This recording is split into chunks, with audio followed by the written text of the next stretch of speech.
Hi, everybody. I'm Audrey Moore with Audrey Helps Actors, and this is episode number 68. Feeling great. I hope you are. And if not, I hope this makes you feel great now. Yay! 68. On today's episode, we have Eden Marryshow. Eden Marryshow. He is just as exciting and incredible as that fantastic name. He's literally like the gateway to joy and happiness in the land of Eden. That is how highly I think of the great Eden Marryshow. So Eden and I have been friends, and he has had such a great journey. And for those of you, you're working actors, you've been working, and you want to get to that next level, go from being somebody who maybe is booking here or there to somebody who has some consistency in their booking. That's what he managed to do, and I was so inspired watching him really level it up to that next place. So often as actors, we get to the next level, and then we just feel like, I don't know what happened. I don't know how to get further up, and he has done such a fantastic job, and there is no stopping him. So excited for you to enjoy this episode. Special shout out again to everyone who keeps sending reviews. OMG, I love your reviews. Getting reviews from all of you is like walking into Target and them just Target giving you a $500 gift card and just being like, hey, it's pandemic time. I want you to go buy as much comfort as you possibly can.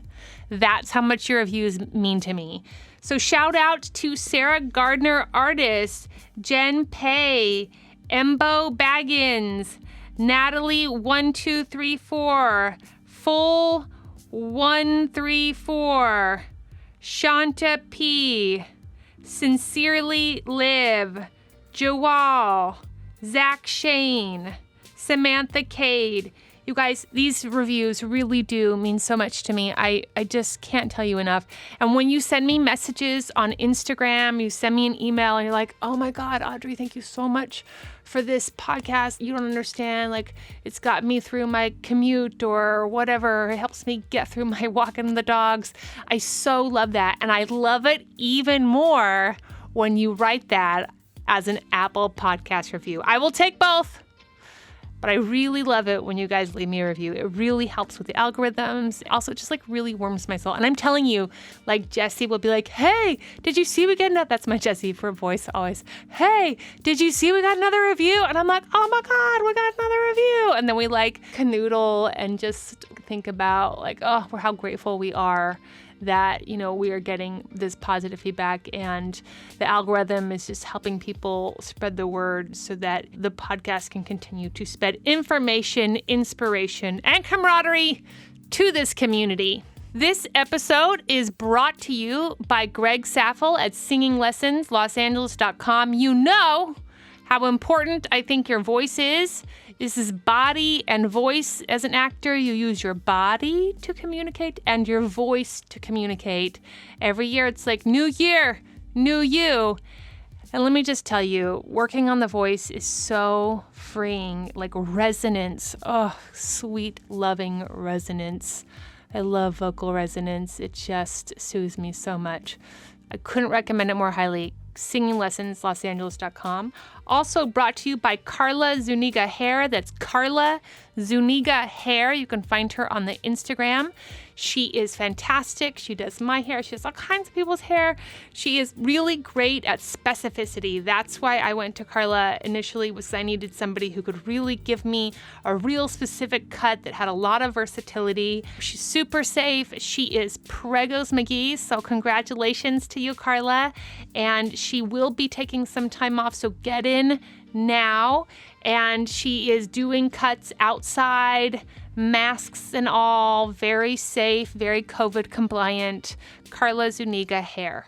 All right, you guys, I hope you got a self-tape today, and I hope that you book it. I've been posting a lot of self-tapes on the gram that I've booked, so I hope you're enjoying those. Book it! Audrey helps actors because they don't know anything. Hi, Hi, everybody. I'm Audrey Moore with Audrey Helps Actors, and today we have... Eden Marryshow. Hi, Eden. Hello. Hi. So I'm so glad that you could come on today. Thank you so much for joining us. I'm so grateful to be here, man. So I'm doing a Get Your Shit Together series. And so this is for actors who find themselves in a place of either... maybe being one level of their career, trying to get to another level career, whether that's like they can't get arrested in town, trying to get their first credits, or actors who are like maybe in their guest star and trying to move into their series regular or anything like that. And I have over the last several years, and I have watched you really, just when you think you can't get sharper and more focused and get more traction, you do. And I would love for you to talk about that today, because I think in addition to a lot of actors listening who are maybe in the place where their resume doesn't match their capabilities, they don't have a lot of auditions, there are a lot of listeners who also audition and have resumes and book, and they're trying to get to that like next place of maybe more consistent bookings or getting what they need in terms of clarity and focus. So that's why you're here today. You also, I know, work a lot with a conservatory in New York and transitioning actors from the conservatory life into the professional life. And so I'd love for us to discuss that as well. And you also came from like another life. You had another life before acting. We get a lot of listeners who are in that position. And I'd love for you to talk about the transition of coming from one business to another business and the things that you feel like helped or hindered that transition. Cool. Let's get it. Let's get it. Okay, so let's start with who you are. Are you represented? What kind of reps do you have? Maybe pre-COVID and during COVID. How many auditions do you get in a week? Are you union? What unions are you a part of? All of that. Yeah, I'm rep by Headline Talent and then commercially through CESD and voiceovers. Mm-hmm. During COVID, there haven't been a ton of auditions for me. But again, too, like if I say a ton, like to one person, that means one thing, and to another person, that means something else. Mm-hmm. I have not been auditioning every week. And before, you were at least once a week. The average, sometimes, I'll get like 7 auditions in a month. Sometimes I will get one audition in a month. Yeah, during COVID, there definitely been a lot less auditions. But one of the advantages that I do enjoy the Zoom version of the auditioning process. As much as I love being in the room, it's a different kind of control than even like a self-tape. Yeah. Yeah. So. Well, you're also a filmmaker, I want to point out. Yeah, and I think that really empowers you to use the frame. Like you understand about using the frame in a way that maybe another actor doesn't. Yes. There's just more freedoms for me, because you're saying, I have this film background, like, for one audition, it was like a found footage. And there was this kind of wild story I had with my dad that kind of opened my eyes to things. And it was just one of those things where I was like, no, I'm coming to this to show them what I have. It's not about like what I think the person wants. And it's about like what I have to offer. I've been doing this a long enough time to where I'm just like, okay, it's also not what my agents want. It's not what my manager wants. It's like, this is my version of what I would do for the part, and here it is. So like with this one very specific role, it was a found footage role. And what I did was, my beautiful partner, Sesa, who was recording me, I just had her shake the camera. Yeah. See, I love that. Yeah, the whole time. It was just like, again, like I got, there was a little bit of pushback. But I'm just like, no, that's what I want to do. Like, move the camera. I know the world. I know the story you're trying to tell. I know what genre this is. I know what movies you're looking at. Yeah, so that's like one real example of like how I use the Zoom to my advantage, Now, how many total auditions would you say you get in a year, including voiceover, commercial, and theatrical?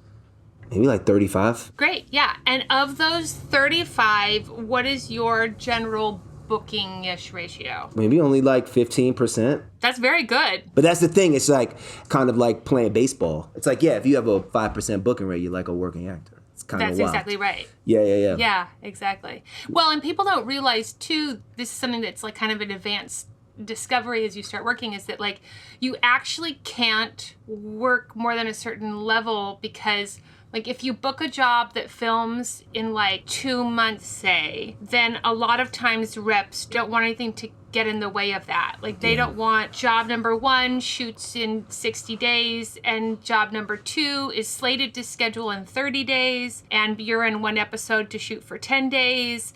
but they don't want anyone to be in the position where now you're filming for 10 days and then they want you for more episodes, but then you are committed to this other job. Yeah. And then some conflicts arise and like, you know, a good rep will work with that. But I do think that there's this thing that I've sort of discovered with my friends that are working actors, this kind of this cap. It's like you can't work while you're also working. That's a great point. I was in a Broadway show for months. I mean, before COVID hit. So yeah.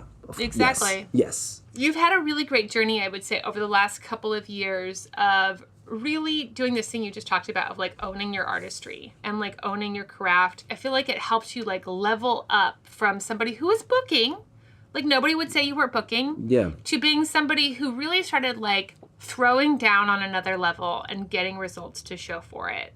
Do you want to talk to the actors out there about maybe what you've learned about how high the bar really is and how you have changed maybe your preparation to go from even being a working actor to a more consistent working actor? Taping your audition before you actually do the audition, right? Like, I mean, it's a different time now, but that idea of like when I was going in the room, like, dude, tape yourself and see how you look. Was there any specific instances where that really helped you with the audition execution? I think the biggest part of the taping yourself is just this meat suit that we walk around with all the time is so scared of the unknown. And it's also a thing that keeps us from not going toward our dreams, right? But the cool thing about taping yourself, I mean, in this post-COVID world, I don't know what's going to be, but even if you go into a Zoom audition, the thing about taping yourself first is you're letting your body know you've already done it. Oh my God. I don't think anyone said that on this podcast before, and I think that's so real. Yeah, and it's just like that kind of thing, a condition in your body. It's just like, it calms you down. It's like, okay, you don't have to freak out right now, body. You don't have to get you can get a little nervous, but look, you did this before, you saw it, you did it again. Like you're going to go into this room and it's going to be the same thing.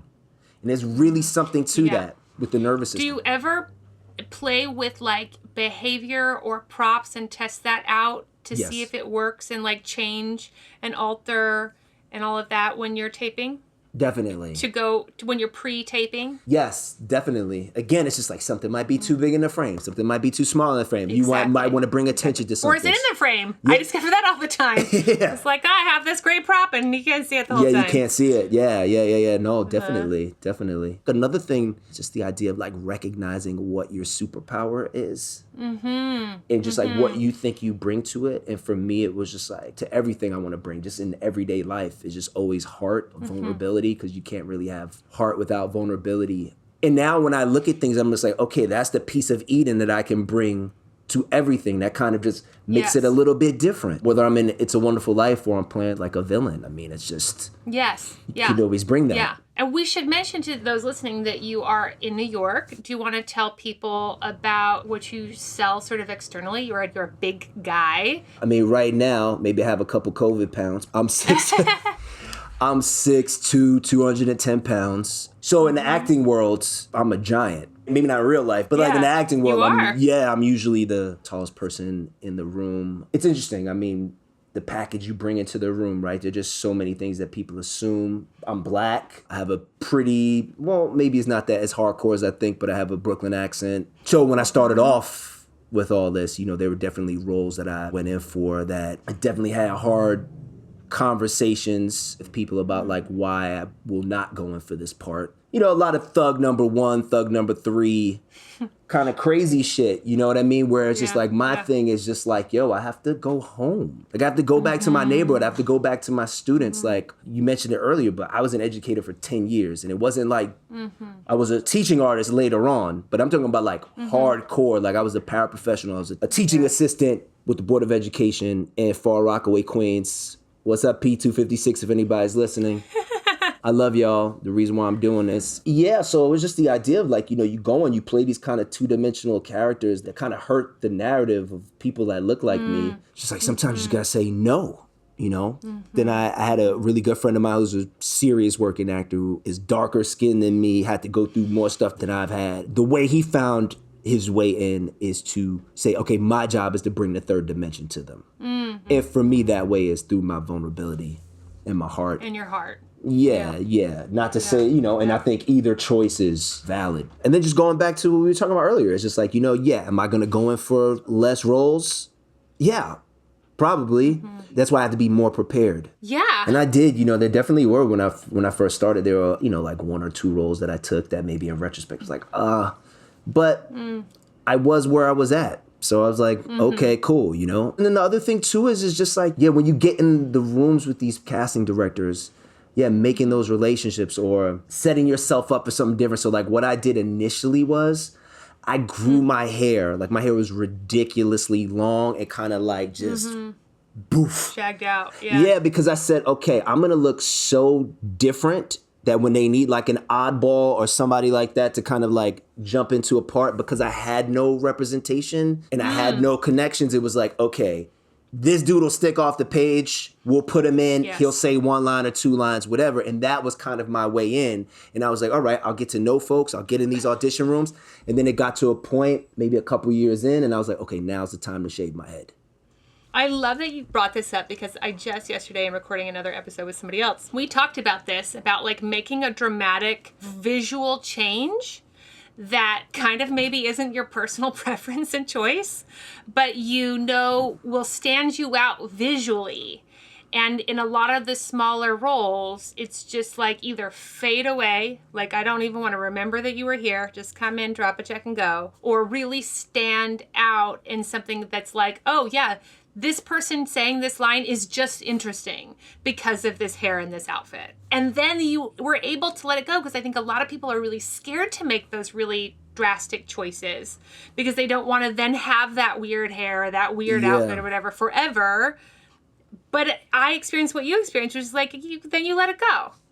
You get the resume, you take the credits, and then you can slowly but surely just drop it off to the side. Yeah, and I guess I was less kind of like nervous or got weirded out about it because it was strategic. It was just like, okay, I'm going to do this for this amount of time. I'm going to get in here. Yes. I'm going to get in these offices multiple times so they can see that I'm not a weirdo. Because I think that there's a weirdo factor that like people don't respect. It's like, You're so right. Yeah. You're so right. Like, who are you and can I possibly trust you on a set? Exactly. Yeah. And I feel like that's the reason for the credits. It's just like when you see something, when you see a reel that's like, oh, this looks like it was professionally made. Okay, they didn't do anything crazy, potentially. And if you see it multiple times, it's like, okay, yeah, man. So, I just think that weirdo factor doesn't get respected. And for me, it was just like, okay, so real. Yeah, the more you can get in front of these people and show that you're just a professional and whatever neuroses you have is just like introverted and kept to yourself, just the better. But wait, Eden, wait. You just tall, handsome drink of water, you. I have to interrupt you. Help me. I need some help. And now it's time for listener questions. I'm so scared. This listener question is brought to you by singinglessonslosangeles.com. That's singinglessonslosangeles.com. The one, the only, the man, the myth, the legend, Greg Saffel. You guys, I'm telling you, Greg is so great. Also, I just want to like really shout out for a second about like, I was talking about like vocal resonance for a second. And I just have to say, vocal resonance is just beautiful and it is so comforting and can really help drop you into your body, into your character, into being present, into the present moment. If you're a singer, listen, singers got to sing. You got to get voice lessons. If you're an actor and whether you have had extensive voice training or you are newer to the voice world, you've not done voice work, you've taken acting classes, you hit the gym like 6 hours a week or your personal at home gym, pandemic time, then, you have to spend some time on your voice, on your breath capacity and vocal resonance, your ability to vocally express yourself is so key. We have so many habits that we learn growing up of constricting our breath, tightening our throat, all these things that really constrict your access to your emotions and to your impulses. And the body and voice, they are one, they are so connected. I can't recommend more highly to work with somebody on your voice. Greg Saffel is so fantastic. He gets incredible results. Check him out, singinglessonslosangeles.com. He does it all virtually. That was already set up beforehand. Greg Saffel, singinglessonslosangeles.com.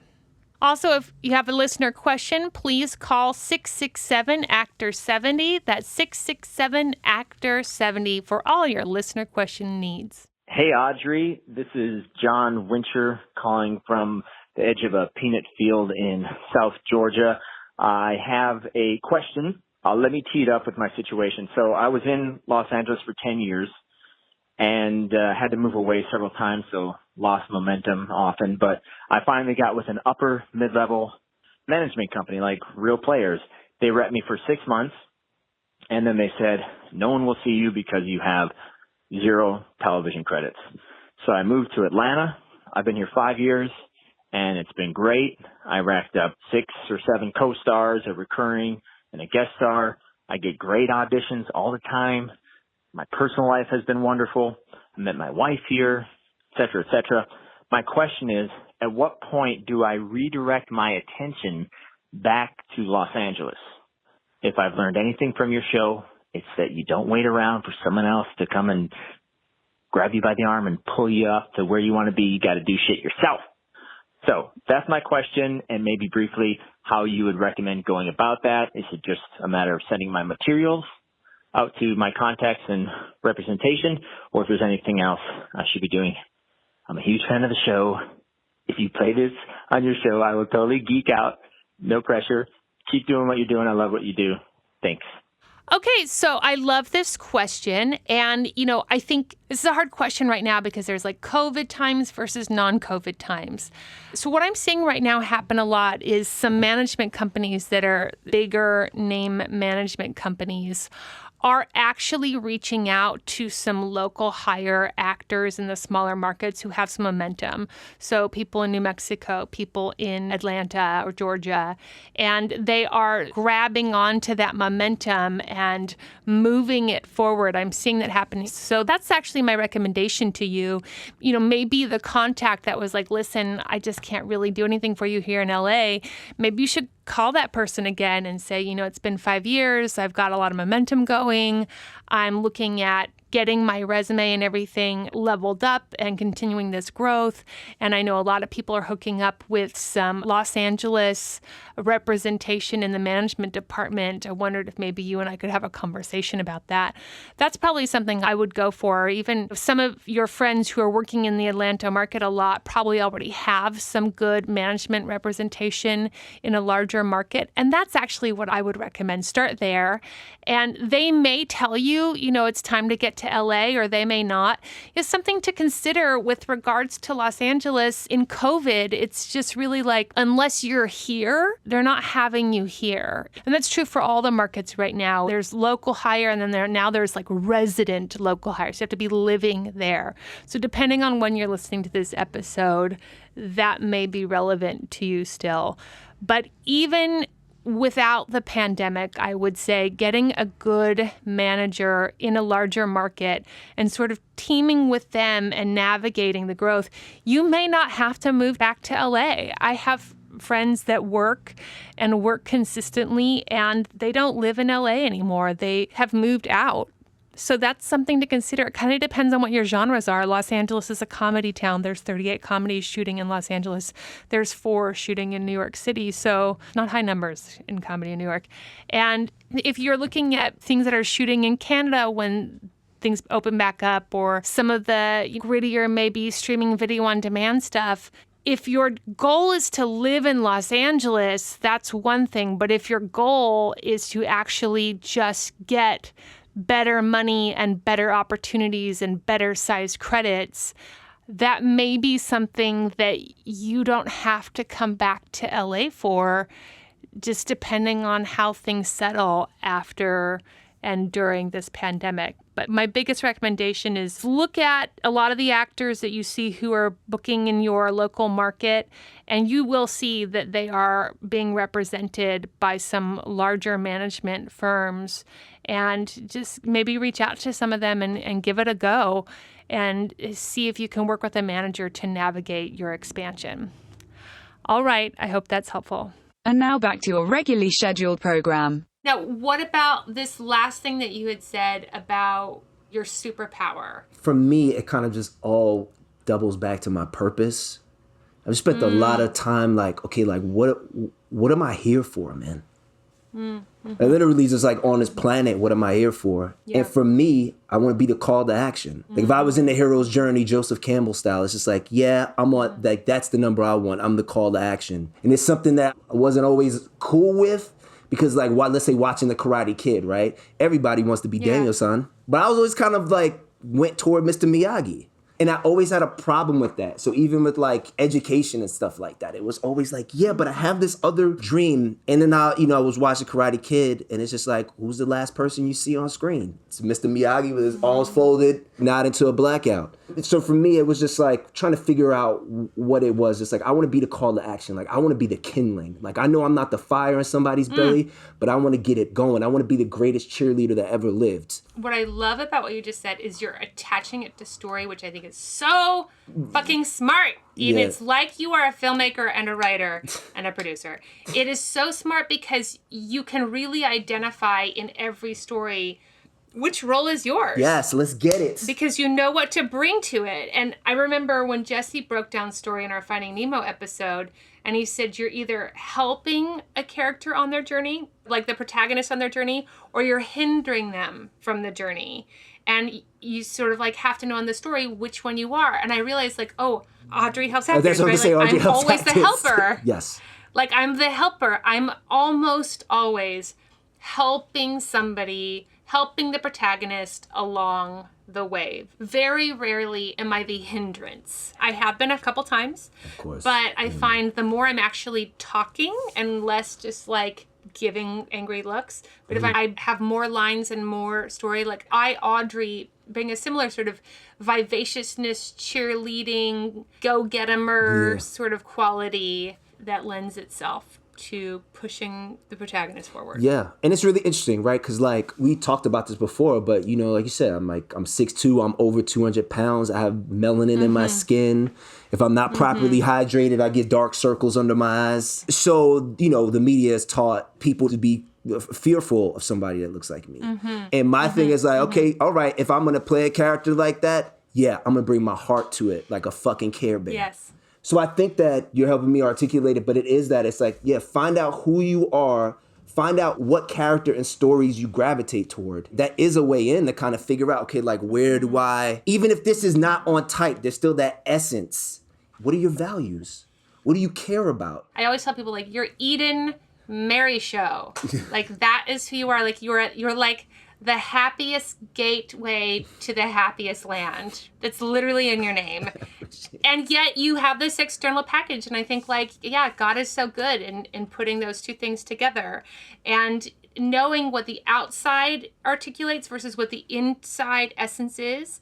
And then how to wield those weapons to help you book jobs. Do you have any specific instance where you feel like you wielded those two things to help you get the job? Well, I think on the last job that I got, it's just like this really kind of like aggressive New Yorker that doesn't care, that's running a building kind of deal. And I got a note from the director that was just like, in this moment, you really feel, at least outwardly, at least what the audience feels, is like you really do feel for her.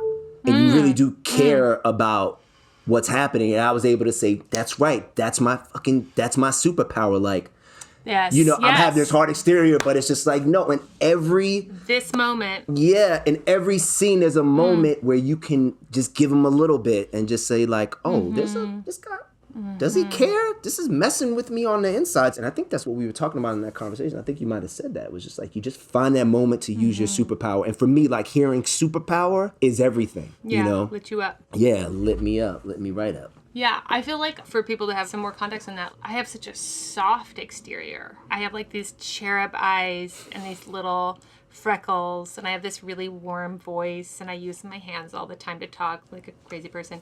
And then I'm often cast as a person who maybe does a bad thing or something because you don't expect it. And so understanding like that's a real advantage and a superpower to me. Yeah, man. Yeah, I love it. Okay, so I'd love to talk about these classes that you sort of are now an educator for, helping transition conservatory students out of the conservatory and into the professional world. Yes.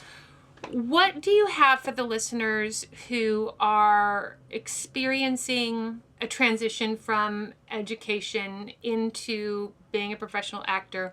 What are some general things that you feel like you got to know this, you got to work on this, these are requirements that you have to take seriously that maybe they don't understand yet? I think, one, I just want to say off the jump, if you're out there and you're thinking about doing it, you can do it. Secondly, it's going to be as hard as you think it is, probably harder. Harder. That's okay because you're built for this. The other thing I would say is, I think the thing that helped me the most is, outside of anything really technical, is just like getting in touch with why you're going to do it. Yes. The why, to me, is the fuel for your dreams. What I talk to my students a lot is just the idea that why comes from the Latin entheos, which means divinely possessed. And if you are going to go after something like this, you have to be divinely possessed. So one, you got to first know what you want. Then in order to make it activated, you have to get divinely possessed. And how you do that is through your why. Why am I doing this? So for me, why I left the Board of Education is, long story a little bit short, I had a student, Latina Peanut Bilbro, who I taught from the time she was 8 years old and I was 18 until she graduated from elementary school. So when you work with at-risk children, let's call them right now, you're with them for years if they work well with you. So she was my baby. If I was old enough, she would have felt like my daughter. And she believed in my dreams. So she would always be like, yo, Marryshow, you can make movies. Like, you can be in movies. Like, I believe in you. Fast forward to her 18th birthday, I was driving my dad and got a phone call that she had been killed in a drive-by.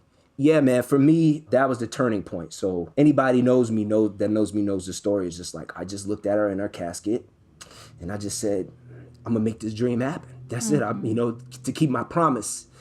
And the reason why I say that is everybody's why is not gonna be like that, but your why has to have that kind of energy behind it. And whether it's one event or it's a million reasons, and it's something I struggle with, but even if it's shit that gets you angry, whatever it is, it's just like, put it in the backpack. Just put it in your backpack, whatever it is, because you need the fuel. Like, you can't put gasoline in a DeLorean and expect to go back to the future. You need motherfucking plutonium. And that is emotional. It's always emotional. Yeah, and if you think about if you want to be an actor or a creator or whatever, you got a shit ton of emotion. So it's directing that and it's thinking about that. And for me, it's just like things you do every fucking day or start off doing it once a week.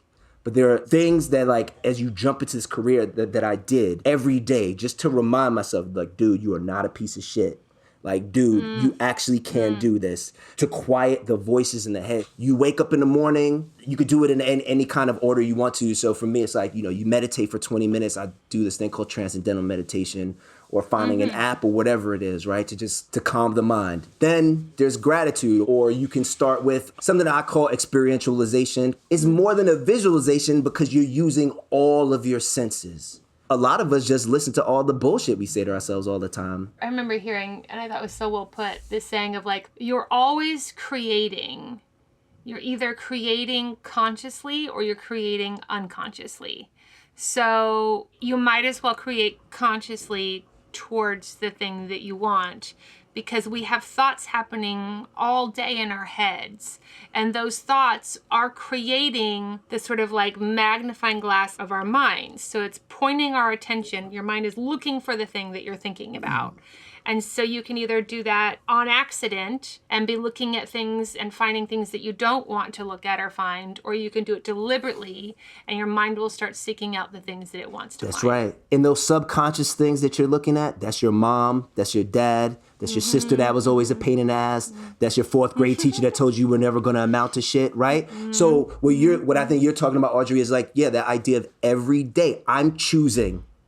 I'm making a conscious choice. And again, like, I'm not going to be one of those people who say, you got to do it every single motherfucking day. It's like, yo, dude, start off once a day for a minute and a half. Yeah. Like, nobody expects you to go out and run a marathon and you haven't crawled. Yeah. Like, just start crawling. So for me, it's just like, it's experientializations, it's incantations. Because the thing, too, is like, I think about these things and I go through like my best possible life, and then somebody's just like, well, what happens if you don't get the part and they tell you no? Well, at least I got to experience it for fucking 10 minutes. It's high intention, low attachment. So real. And you're conditioning your nervous system for good shit to happen. I love that. Yeah, I do a lot of incantations as well in the morning. So what do I want to be? If I'm not that right now, okay, what do I want to be? Every time I'm in someone's presence, whether it's for a second or an eternity, whether they're a perfect stranger or a best friend, in my presence, they feel loved, cared for, appreciated, special. And I feel all those same things. That's why I'm such a big fan of exactly what you're calling it. I call it pre-paving. Pre-pave the road you're trying to get to. And if you want 4 auditions a week, you practice 4 auditions a week. If you want to be a series regular, you start working on series regular material. Whatever it is, the place you want to go, you start literally exactly what you're saying, putting your body in the position to understand what that is, feel comfortable with that is, receive what that is. And we're not making up hippie shit here. There's science behind it. You guys go and like investigate the science. If it seems wooey for you, I want you to know, like, yes, there are people who make it wooey, but it is scientifically, biophysically in your mind and body proven the wiring and the routing that starts to happen when you start doing something consistently and your body starts understanding that this is like, oh, this is a thing that we do. I also like math, you guys. I like woo and I like math. I think they are in harmony. I think they're saying the same thing, actually. I agree. Just a different way. I agree. Yeah, I agree. yeah, man. Awesome. But wait, Eden, wait. You just tall, handsome drink of water, you. I have to interrupt you. Help me. I need some help. And now it's time for listener questions. I'm so scared. This listener question is brought to you by Carla Zuniga. That's Carla Zuniga Hair. You can find her on Instagram at Carla Zuniga Hair to schedule an appointment. She is pregnant and will be taking a couple months off starting in April, so I would get into her now. I've got to call her. I need a haircut, Carla. So to accommodate more clients price-wise, she has left and transitioned from the Benjamin Salon and is now taking clients on her own. So be sure to reach out to her directly via her Instagram account, Carla Zuniga Hair. On Instagram, she's fantastic. She is COVID compliant. Outside, put your mask on. I love it when you guys tag me on Instagram that you just got Carla to cut your hair. Especially so many of you people I know are like, oh my God, I've been growing out this hair for a year now and I just like want to like chop it all off. Okay, just like be smart about it and also go with somebody who can maybe give you a really versatile look. You know, something that I love talking to Carla about is how sometimes we have to have haircuts that aren't as fabulous as we would like them to be, but I want a haircut that can look a little bit more maybe middle American if I need it to be, and something that can look a little bit more Malibu if I need it to be. And a good haircut can do both and can help you style it in a way that it can have that kind of versatility. Something that maybe looks a little bit more hip into something that maybe looks a little bit more conservative even. That's a really great stylist. I couldn't recommend her more highly. Carla Zuniga Hair on Instagram. If you have a listener question, please call in 667-ACTOR-70. That's 667-ACTOR-70 for all your listener question needs.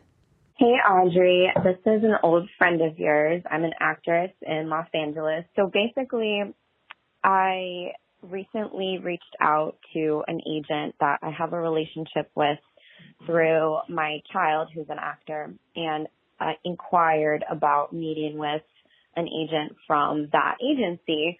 He responded that now is not a good time during a pandemic to be seeking representation.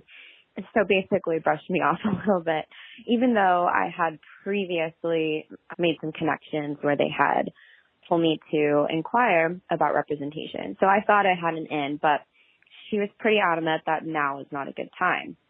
Well, the next day I received an email from an agent just who knows my manager reaching out to me asking if I was interested in representation from him. I told him I needed some time to think about it after we had a Zoom meeting just because the agency is not even a medium tier agency, I guess. It's like a pretty low one. So I was thinking, well, should I send out my materials to other agencies and see what happens before accepting this offer? Anyway, my question is this a bad time to be seeking representation during the pandemic? My reasoning for this question is that I'm just confused. I got mixed messages when one agency told me this is not a good time, and then the next day I received an inquiry from an agent asking if I was interested. So I'm just curious about your thoughts on that. All right. Hope all is well. Thank you so much. Keep doing what you're doing. You're amazing. Hey girl, hey, you're amazing. And I believe that you just had like a pretty big win. So I'm not surprised that the agency thing is something that is on the train for you. The reason why you're getting mixed signals is because it's all a shit show. I mean, for lack of a better word, I mean, it's just, if you were Ryan Gosling's child, then I'm sure that they would meet with you and they would sign you.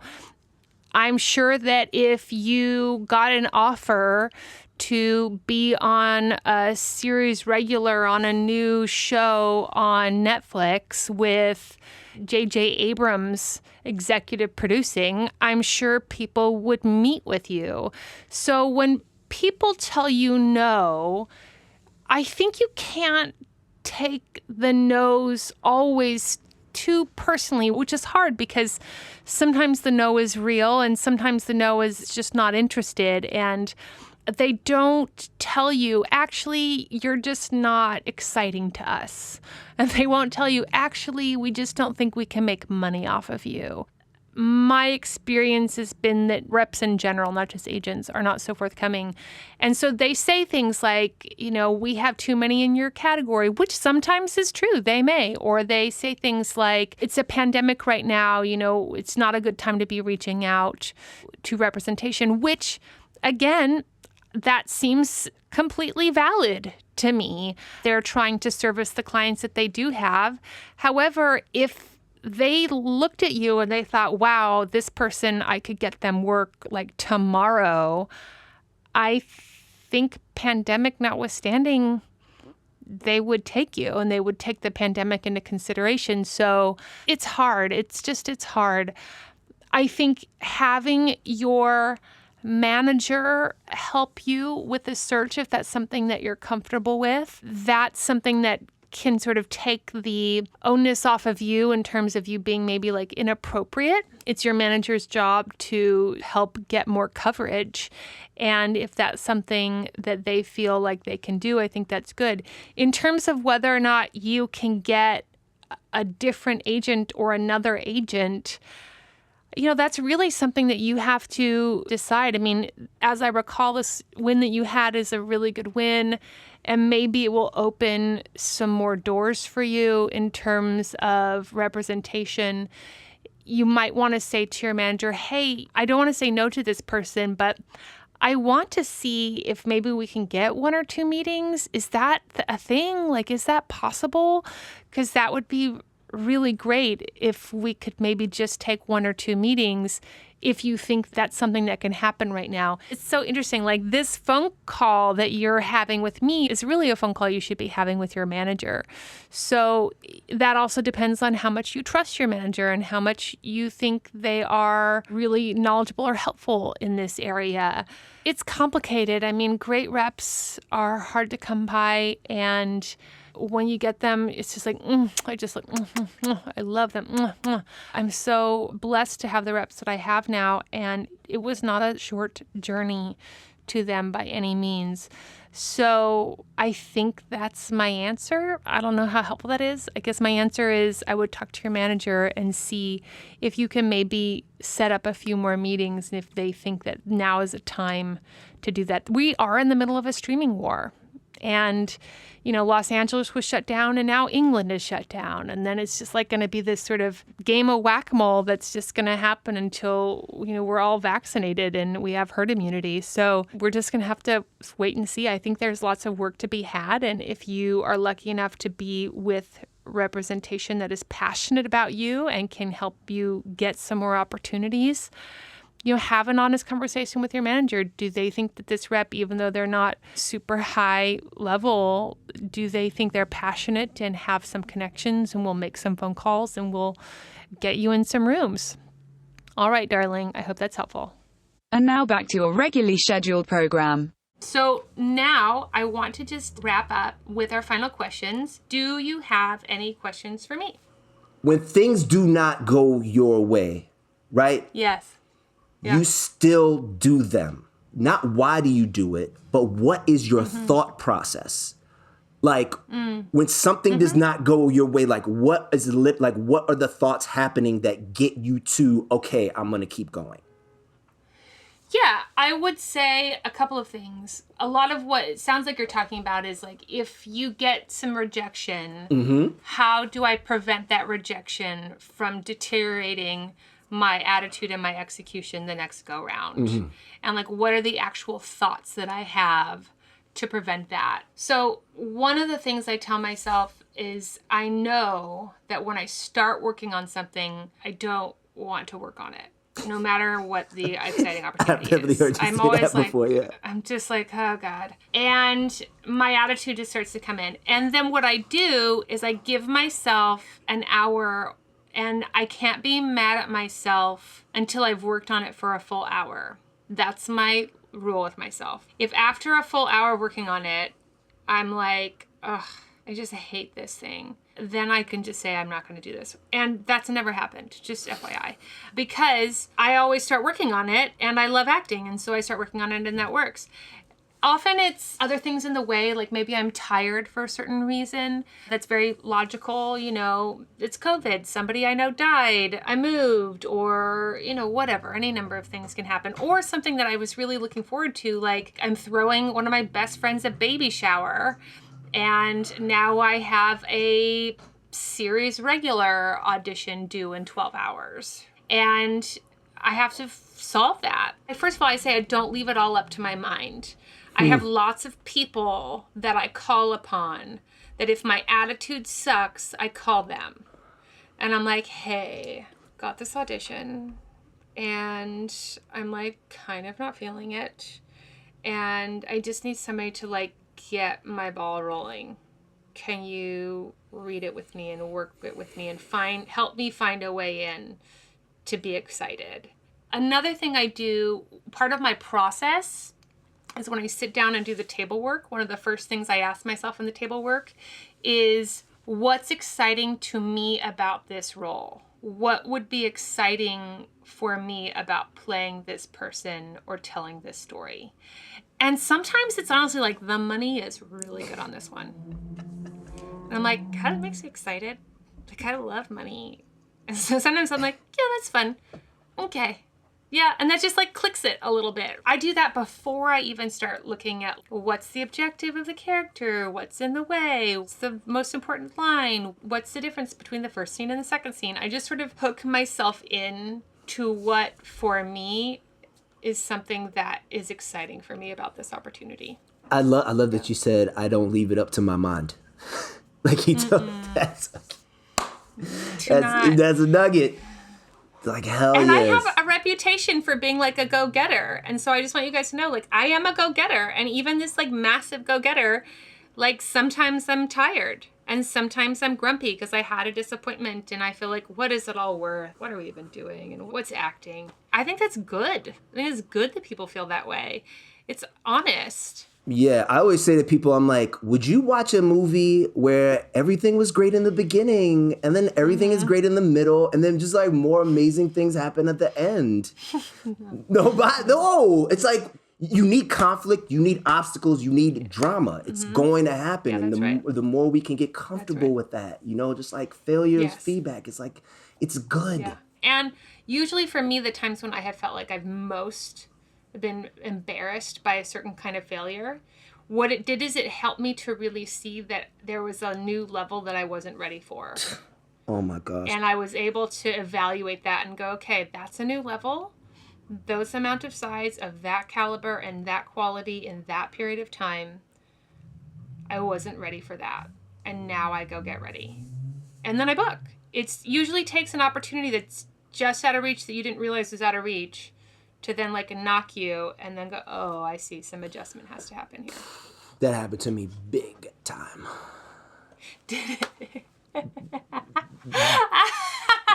Big time. Yep. I had a series regular part, man. I walked in and I was not as prepared as I should have been. I had the director come up to me and say, hey, did you work on your lines? Oh my God, I would die. Oh. I would just fucking die inside. And he was just like, you should go to the trailer and work on them. This is my first day on set. He was completely right. But then I realized it was like, oh, I'm in a room with like 50,000, it seemed like it was 100,000 watts of lights in. My sugar dropped. Yeah. Yes. You know what I mean? These yes. are a million lessons that I got from it. Oh, okay, Yeah. like, dude, you think you're prepared? That's not prepared. It's like what Jim Carrey said on Inside the Actor Studio when he was just like, yeah, get your scene right and then have tennis balls thrown at you. Because that's what it's going to be like on set. I know. I do that. In my auditions, I have the reader read it poorly. If it's a comedy, I have them do unexpected laughs. I'll do it, and then I'll hit a line, and they'll be like, ha, ha, ha, ha. And I have to be like, yeah, no, that's normal. Because that happens in some comedic auditions. Sometimes they laugh, and sometimes they don't laugh, and you don't know which one it's going to be. You got to get your body right to be ready for both. And if the reader is going to be like this, then you better practice once. Or if the reader's going to suddenly be talking really, really fast, and it's like, better practice once. Practice one standing, practice one sitting. All of those things. Because if you're ready to stand, they're going to ask you to sit. And if you're ready to sit, they are going to ask you to stand every fucking time. No question. So true. And tape it. Tape it. Tape both. And see how it works. Love this. Okay. What is the best part about the business for you? My students reaching out to me and just say like, yo, Marryshow, you told us that we could go after our dreams and you did it. You said you were going to do it. That's it. And just like being able to call my parents and be like, yeah, we did it. The emotional component of it in that way. And just, again, it all goes back to why I'm doing it, I think. Yeah. I love that. What is the hardest part about business for you? Having to remember that failure is important. Yeah. When you're an overachiever like you and me. Yeah. It's an important thing to remember. Yeah, and I literally preach it all the time, selfishly, I think, as well, just so I can remember it. Les Brown said it, it's like, only people that don't fail are in cemeteries. It's so important to fail and fall flat on your motherfucking face. Repeatedly, it has to happen. There's no way around it. Like, because you'll learn 10 or 15 things that will take you 5 years to learn if you just keep putting your toe in the water. It's just like jump right in and understand all of these lessons. You can learn them a lot quicker. That's a big thing. That's a big. Yeah, it's a big thing that they discuss in terms of the way America learns versus other cultures. Yeah. Is other cultures look at failure as like, yes, and now what? As opposed to, we have this thing of like, I'm bad at math, so I'm bad at math. As opposed to, you're bad at math because you haven't been taught math, and there's no expectation that you should be good at math because you're 6. Yes. And you don't know math. You don't know math. And in our culture, it's like, well, you're 6 and you don't know math. Like, you're not good at math. You're a fucking loser. I feel like that very specifically goes to my mindset of just like, America's very much a fixed mindset society. Yeah. That's why I really don't believe in talent. Because it's either you're born with it or you're not. If you're not born with talent, you're not going to try hard because it doesn't make any sense. That's where laziness comes from. It's just like you're not good enough anyway. And if you do have talent, you're not going to work as hard because you don't want to get found out. You don't want to get found out as actually somebody that doesn't have talent. As opposed to a growth mindset, which is very much just like, I don't got it yet. Like that comma and that yet period is just like, but that brings a level of control. It's like, yes, I don't understand it yet.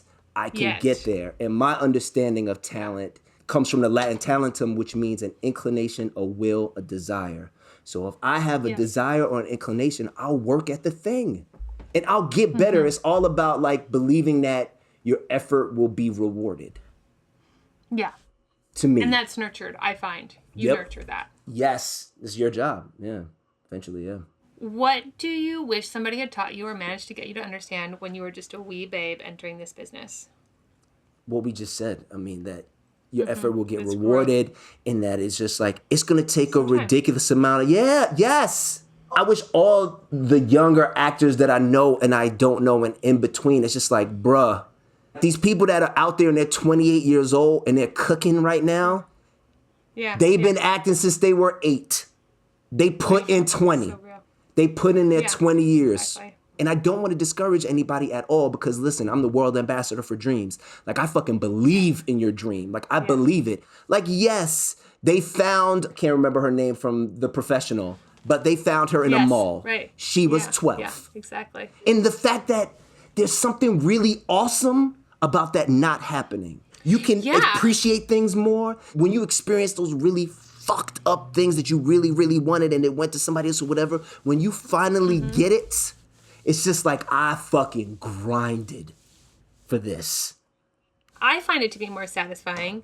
I mean, listen, I didn't get the and you're here. Oh, here's fame. Yes. So I don't know how it would have been otherwise. But I think not just me, but watching everyone that I've been rooting for so long, watching them become working actors, watching them go from working actors to working actors, that has been so rewarding and so much fun. It feels like really exciting for everybody. And even if somebody's having a bad year, you just feel like, yeah, no, you're having a bad year. Like, it's cool. And it's just easier on everybody. Yes. And we're just happier and we understand. It's like, you just get it. Yeah. It's just, you're going to be doing this shit for the rest of your fucking life. I think that's another thing is like, just don't know that, like, this is not the last audition you'll ever get. Whether you create an audition for yourself or you get one. It's just like, it's all practice. Exactly. That's exactly right. Thank you so much. That was not nearly long enough for you and I, but that's what we had. Yeah. And I think it's going to be so inspiring to everybody. Just so you know, you inspire me all the time. I'm so happy that New York has you. I'm so grateful for every single life that you touch. You really do bring such inspiration and clarity and hope and passion to everybody that you touch. And I think that's such a gift. I appreciate it. And I just want to say that this was one of my dreams being on this podcast the first time I heard you. I was like, I'm going to get on that podcast. I don't know how. It's going to happen, though. So let's get it. Let's get it. Get it. Next week on Audrey Helps Actors, we have the one, the only, Chuck Philippov. Chuck is so great. You guys are going to be really inspired by Chuck's journey. Chuck is another actor that just like, people were like, you're so great. And then I'm not going to represent you. And so he had to just like figure out what that was. What is the thing that made people love his work but not feel like they could invest in him? And he solved it. He solved it. And he is working and he's had some incredible wins. And he just went from somebody that people loved his work but wouldn't touch to somebody that, you know, has had multiple bookings and some double bookings, like been on set and then heard he was going recurring guest and then heard he booked another job and has to get permission from the recurring guest to let him go do the other job. It's just like such an inspiration, the steps that he took and the choices he made. And he talks a lot about the vulnerability and the fear that goes along with the journey. And I think you're really going to love it. Special thanks this week to Eden Marryshow. Thank you so much, Eden, for coming on. You're such a delight and such an inspiration. I hope you all love that episode as much as I do. Listen, if you're in New York, go be friends with Eden. That's my recommendation. Go work with him. Whatever you got to do. He's just a gem of a human being. Special thanks this week and every week to Thomas Hank Snodgrass for his incredible work with sound. Thanks, Tommy. You guys, Thomas loves to surf, so if you ever see him out there, just give him a little hang something sign, what you do with your hands. Executive producer, Jesse Lumen, my still so handsome husband, getting more handsome every year, I should say. Show music by Ari De Niro. Theme song by Aalok Mehta and 108 Hill, and editing this season by Taylor Martorana. Taylor! Crushing it. We are so excited to have you join our team this season. So, all right, you guys, don't forget your towel.